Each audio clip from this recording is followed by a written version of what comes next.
Welcome back, Flyers fans. Let's get ready for another episode of the Florida Flyer. Let's just jump right into everything because, well, there's a lot to talk about.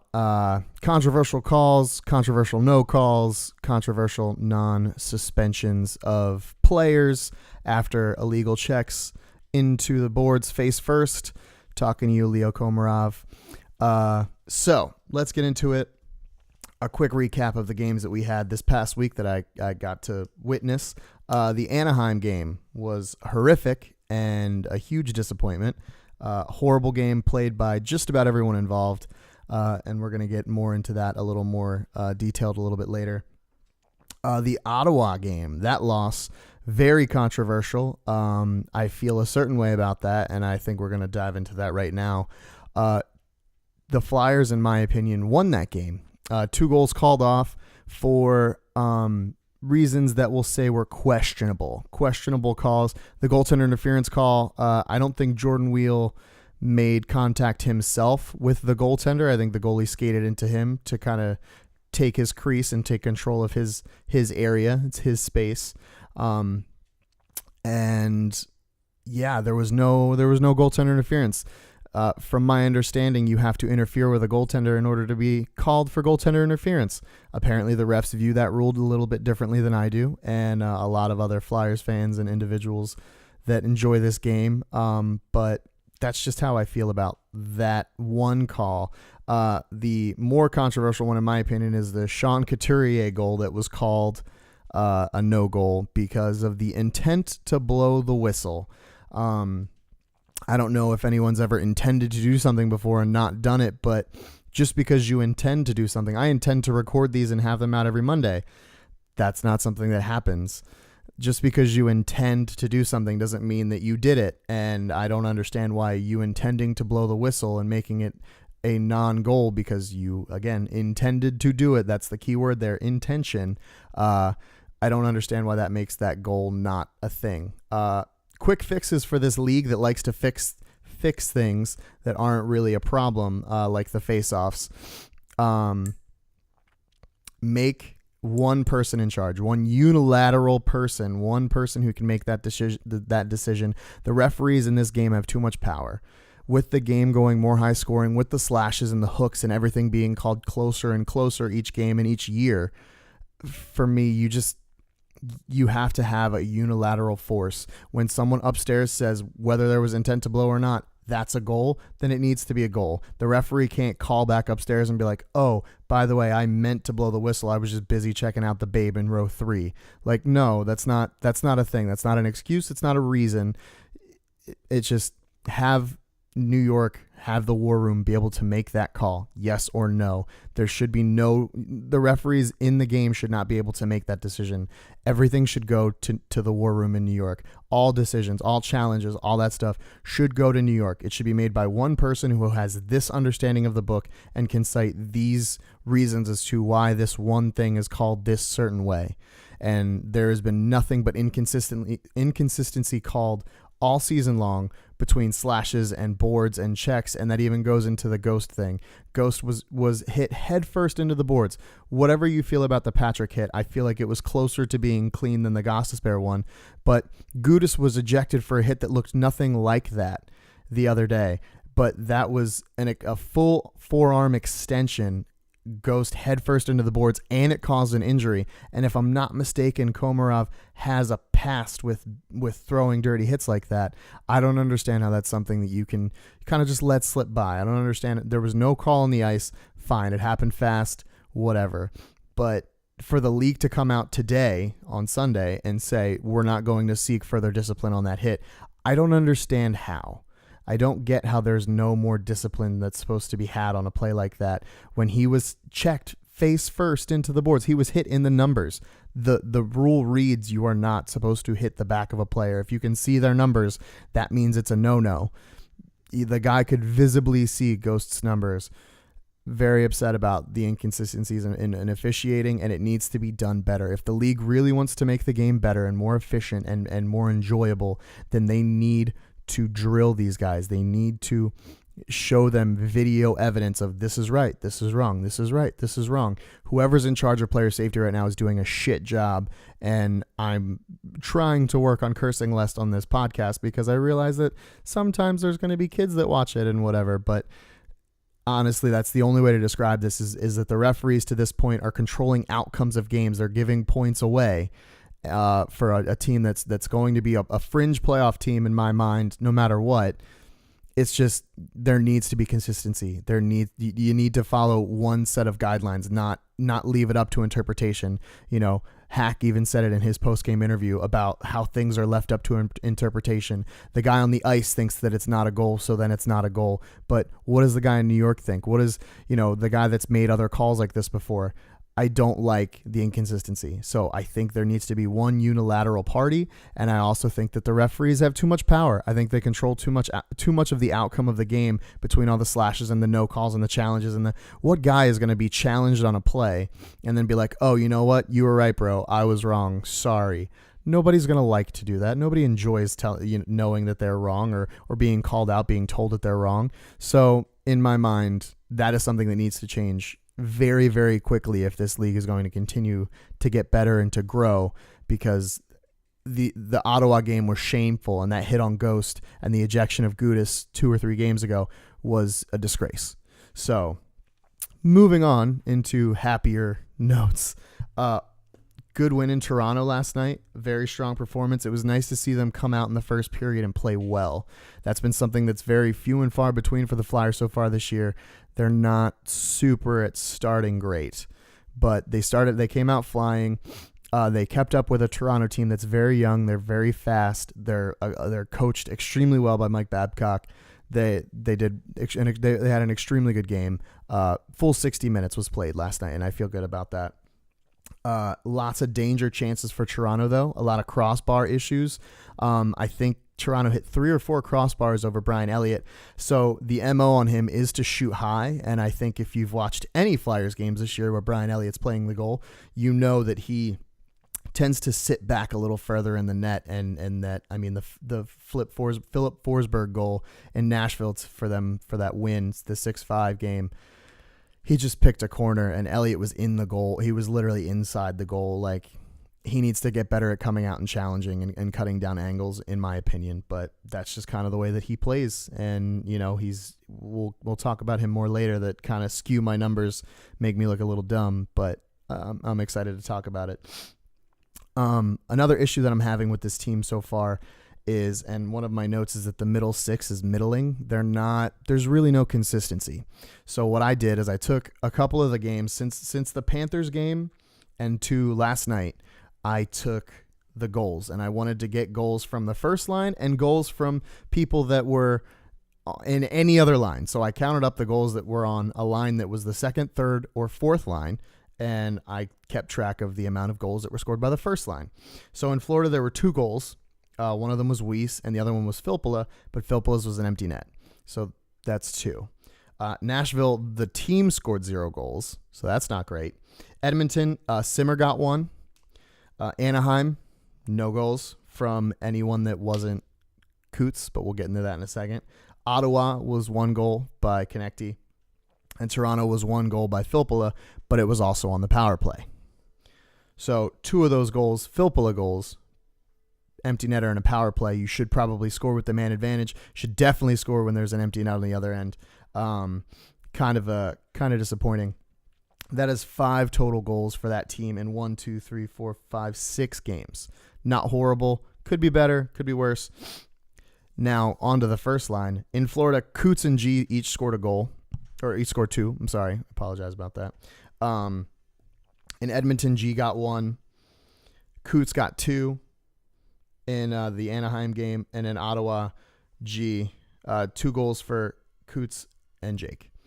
So that is 7. The first line has contributed 7 goals in these games, whereas lines 2 through 4 have only contributed 5.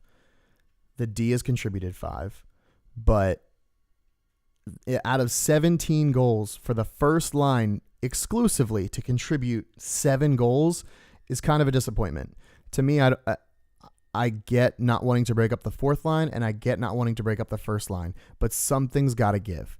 I really feel like Travis Konecny is being punished right now on being with a line with two guys who didn't make the opening roster. Matt Reed started the season in Lehigh Valley, and Jiri Lehtera has been a healthy scratch until Dave Haxtell decided that Dale Weiss was not fit enough to be in this lineup. So I personally feel like Travis Konecny is being punished. I think that needs to be changed immediately because he's someone who can generate offense at a scary pace if given the right people to play with. And yes, I think he looks great playing with Nolan Patrick, but he's not playing right now. So something needs to be done to make him be able to produce no matter what. Like I said, very upsetting that there was only 5 goals generated by the other 3 lines, and there was 7 generated, but basically by G and Coots, and Jake's finally getting on the board, which is exciting. Something needs to be done. My fix for that is obviously keeping Giroux, Coots, and Jake together. I would have a second line of Filppula, Wheel, and Konecny. I think it's a very small line, but it's a very shifty line. There's a lot of offensive potential in that line. Jordan Wheel possesses the puck better than most players his size, if not one of the best possession players in the NHL, in my opinion. Third line, I have Raffl moving up. Raffl, Patrick, and Simmer. I think that's a big line. It's still a fast line, and it's a line that can generate offense. Raffl has been the reason goals have been scored, but he doesn't have a point yet. But he's doing the little things properly, and the points will come. He looks fast. He looks strong. He's reading plays well. I can think of 2 or 3 different individual plays that he had that picked off pucks from Toronto in the neutral zone last night, and it's only a matter of time. I think you put him with Nolan Patrick and Wayne Simmons, and that line is going to light the lamp, and I think they're going to light it consistently. I would then have a fourth line of Matt Reed, Scott Lawton, and Taylor Lear. I think that Lawton and Lear have that amazing connection, and they've played together for over a year now. So I want to keep that together, and I think Matt Reed, as a veteran, he knows how to cycle. He knows how to get the puck in deep, doesn't make a lot of turnovers, is defensively responsible. I think he fits in on that line fairly well. But I think we need to start jump-starting lines because 5 goals production out of this little group it's not good enough. It's not going to win us games in March and April when we need it to. You can't have a second line and a third line that don't really score come playoff time. It's just not a thing. So last week I gave props to the goalies, and this week I'm going to kind of break it down a little more than I have been, because they have also been a force of frustration, a cause of frustration, I think, for Flyers fans and for me as well. Brian Elliott on the season so far has an .885 save percentage and a .314 goals against average. Not horrible, but also not great. The .885 is very concerning. I do not like that. It hurts my heart. But the .314 is fine. He's got a better win-loss record than Nuvi, but that's because he's played in the games where the Flyers are scoring 4, 5, 6 goals, whatever it is. In the games that has an above 900 save percentage, he has a .926 save percentage. It's very impressive, taking out the 2 bad games that he's had where he's allowed 6 goals in each of those games. And that was in Anaheim against Anaheim and Nashville. In the Anaheim-Nashville games, he has a .783 save percentage. So when he didn't play Anaheim or Nashville, he has a great save percentage. A .926 is fantastic. I'll take that all season long. It's actually above his career average. So super okay with that. Really good with it. Super, super, super good. .926. He's saving 92% of the shots that get taken on him. Whereas on the other hand, it's 78%, which it sounds about as good as your parents, as you should be as happy with that as you would if you were a parent and your kid came home with a 78. It's not the worst, but it's definitely not good. He's allowed 10 goals in those other games, and he's allowed 12 just in Anaheim and Nashville. It's not good. Those are 2 teams that he saw a lot of in the Western Conference and saw a lot of him. So that's concerning. I would, just with this small sample size, I'm not playing Brian Elliott against Western Conference teams. Apparently they haven't figured out. Michael Neuvirth, on the other hand, .925 save percentage, .230 goals against average. In the games where he's allowed 4 goals, he has a .953. In the games where he's allowed 5 goals, he has an .821. He is very injury prone. His one bad game was against Ottawa where he allowed 5. So that was where that save percentage number came in. But everything else other than that is a 95%. He's been playing very well. I think he's arguably your number one goaltender. I don't know how you can argue against that. I think he's been more solid. I think Brian Elliott played a great game against Toronto. But again, they hit 3 or 4 crossbars, and that was concerning. You know, if they were Giroux and Filppula, they would have picked those corners, and Austin Matthews was on a tear last night. He was on another level. He looks bigger, stronger, and faster than he did last year, which is honestly horrifying to think about because the dude is already an animal, and he's only like 21. It's gross. Elliott goes down early. That's a note that I have. Elliott does, or Nuvi does too, occasionally. Elliott, better win-loss, but he plays back in the net, plays deep in the net. Nuvi, better overall numbers. I have issues with both of them with rebound control. They seem to like to cough up the puck right in front of the net, right in front of the crease, and a lot of second chance opportunities. So, and I think another part of that as well is the Flyers have a hard time breaking out of the defensive zone when they're being cycled on. When a team is applying pressure to them, like Toronto does, like Nashville did, like Ottawa did, they have a really hard time breaking out. They, for whatever reason, get hemmed into the defensive zone, and then they struggle. They struggle to be able to get out of that. And I don't know what needs to be done to rectify that, but play the body, play the puck, be smart, don't blow assignments. You know, the second chance opportunities are eventually those crossbars are going to become goals, and that's not ultimately what you want to see. So I also have some notes prior to his injury. Shane Gostisbehere, I think he's a front runner for the Norris Trophy. Right now, he's leading the NHL in points, and he's doing great. He's so much more defensively sound this year than he was last year. And I don't know if that's the confidence because of his partner, because of Haig, or Provorov, who he was playing with, last night. I think that he's got a real shot either this or next year, as long as he stays healthy and plays his game, at winning a Norris. I don't see why not. If Brett Burns can be a finalist for a Norris who plays next to no defense, I'm pretty sure Shane Gostisbehere can. I think Sean Couturier is going to make a run for the Selke this year. I know it's super early to be saying this stuff, but he's found his offensive game. He's finishing better than he's ever finished in his career. And it just, Patrice Bergeron's getting a little up there, and Boston's not looking good. They do not look like a strong team this year. Tuukka Rask looks like he's fallen off a cliff. I think the time for Sean Couturier to win a Selke is this or next year. So some positives and minuses within the last couple weeks. I've noticed we're about a month into the season now, pretty close. Positives is we're faster than last year. G and Ghost, they look healthy and that connection looks strong. Michael Neuvirth, Brian Elliott, definitely a positive. The power play has different looks. They're actually getting 5-on-5 scoring, and the second power play is scoring goals or at least generating pressure. The top line and the fourth line are phenomenal. They've worked out better than I could have ever hoped. That Sean Couturier, I was the biggest detractor of that, super nervous about it, and it's worked out extremely, extremely well. They are shooting closer into the danger areas. They're getting close. They're, taking passes from behind the net. They're taking stuff into the back of the net.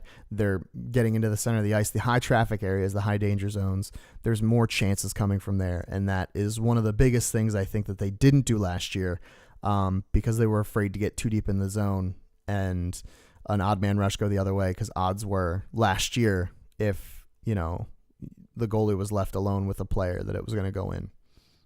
Some negatives. We are not the fastest team. Toronto showed us that last night, that Mitch Marner, Tyler Bozak, Patrick Marleau line. They were out against, I think, the Valtteri Filppula, Jordan Wheel. The Yuri Laterra line with Matt Reed and Travis Konecny. And they dominated them. They had him hemmed into the zone the whole time. They couldn't keep up. Laterra is not known for his foot speed. Reed's definitely lost a step as he's gotten older, and Konecny's not the most defensively sound player. That Marner, Bozak, Marleau line definitely hemmed them in. And I think that once Patrick comes back, I think it'll be a different line. I think it'll be a little faster.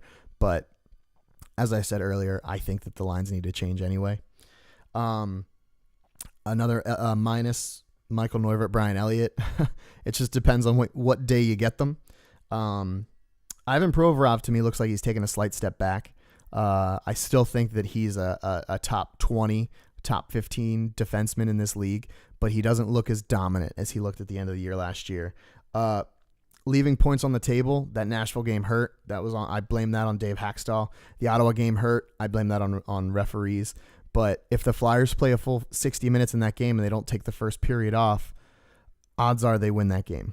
They outskated Ottawa for 40 minutes after that. If they just would have played the first period, it wouldn't have come down to that. So it's hard to argue that the refs, took the game away when the Flyers took off a whole period. When you take off 33% of the game, you can't expect it to go your way. The Lear for Weiss benching that happened a couple nights ago, I don't know what that was about. I'm not sure. I don't know why this group really is in love and infatuated with Dale Weiss, because the team looks better without him than they do with him. And I'm not a huge Yuri Laterra fan, but I will take Laterra or Reed or especially Lear over Weiss any day of the week. Often trapped in the D zone. We talked about that. Tendency to give up momentum. We'll get up by 2 or 3 goals, and that should be, the deal sealer. And nope, they'll let a goal in, a couple seconds later. That's something that needs to be tightened up defensively. Blown assignments, something that needs to be taken care of in the defensive zone. And too many point shots still. At one point last night, 16 of 23 of the Flyers shots came from the point. That's not how you score goals. It's not where you score goals. Point shots, if the goalie can see it, odds are it's going to go in. The Flyers are one of the smaller teams in the NHL. Goalies are just getting bigger. Andrei Vasilevsky is, I think, 6'5", 6'6", 6'4", something like that. He's huge. The Tampa Bay Lightning goalie.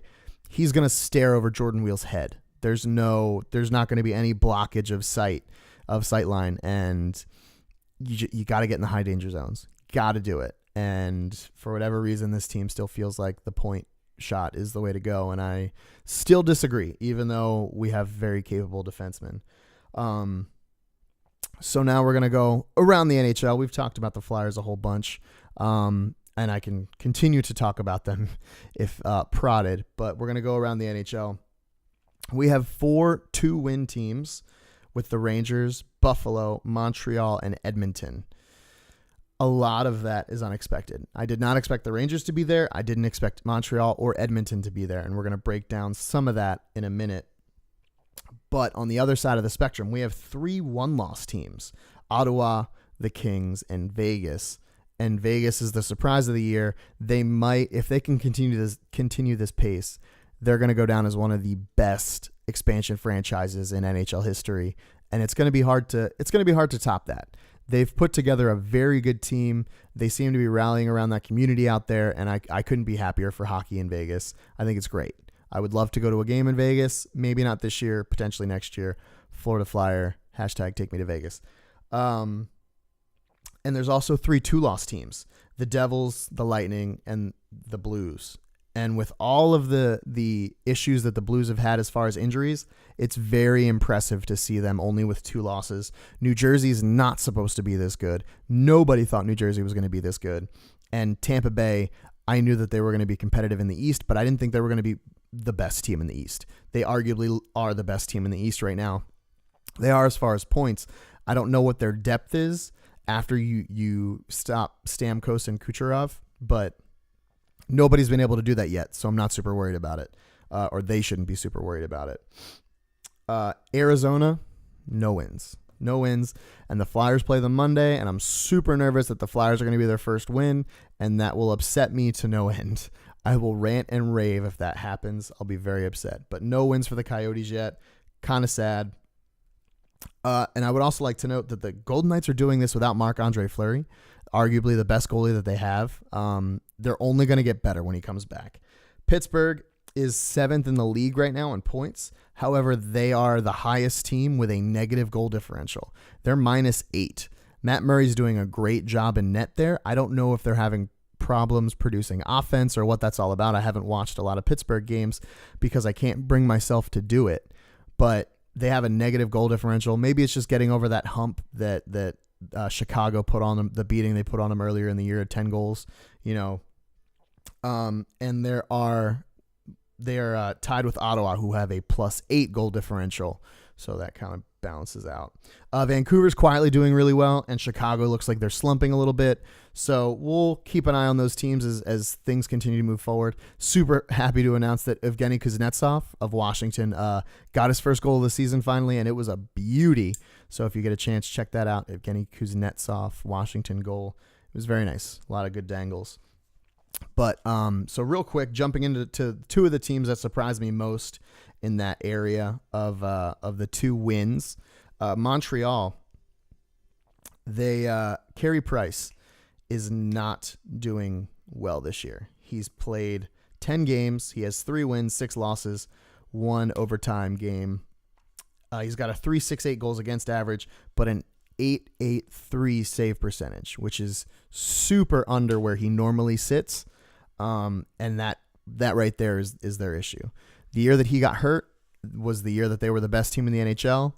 And as soon as he went out and Tokarski came up and they were rotating goalies, and that's when they fell apart.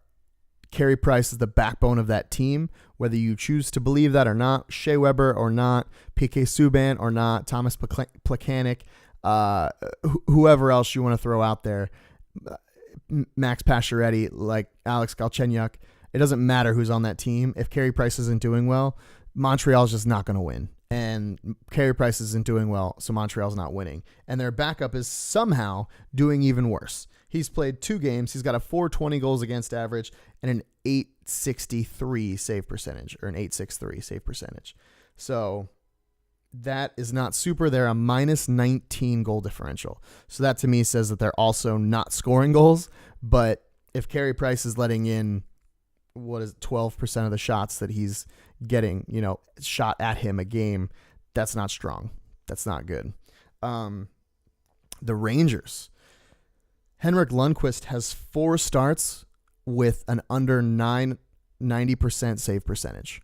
4. 0 wins in all of those starts. So the Rangers are unable to pick up after Hank. If Hank is not doing well, very much like Montreal, the Rangers do not have the defense that will be able to sustain them. They don't have the offense. We've talked a couple times about how I think that they're weak down the middle. If Henrik Lundqvist is not carrying that team, they are not a good team, and right now Hank isn't doing it. Those 4 games, he also has a save percentage of .833, .848, .706, and .880. It's not good. Your goalie, and that's the biggest thing I think with the Flyers last year, relating this full circle before we close everything down. The Flyers didn't get the stops that they needed. Those momentum shifting changes, that big save, that big stop, their goalies last year were incapable of doing that. And because they were incapable of doing that, they didn't win a lot of games. They didn't win games that they should have won. So your goalie lets in a breakaway goal. It's disheartening. When it constantly is happening, it breaks your team. And right now, Carey Price, Henrik Lundqvist, off to a very, very slow start, especially for 2 of the goalies who, you could have made an argument prior to this season that they were the best in the world at what they did. And I think the torch is about to be passed. A goalie I'm super impressed with so far, Jonathan Quick. I know Drew Doughty plays in front of him, and LA plays a good system, but Jonathan Quick looks back to form, and I don't think he's the best goalie in the league, but if he's not your top 5, top 10, I don't think that you're right. So, but guys, that is it for this week of the Florida Flyer. We got a game on Monday. We're playing Phoenix. Please don't let us be their first win. Please, please, please. Guys, please like, subscribe, share my video with friends. Just trying to build everything and get me on the NHL Network so that we can actually have someone behind enemy lines. JR kind of fluctuates, so I'm all about the Flyers. I'll stick up for us and stuff. But all right, guys, thank you very much, and I'll see you guys all next week on the Florida Flyer.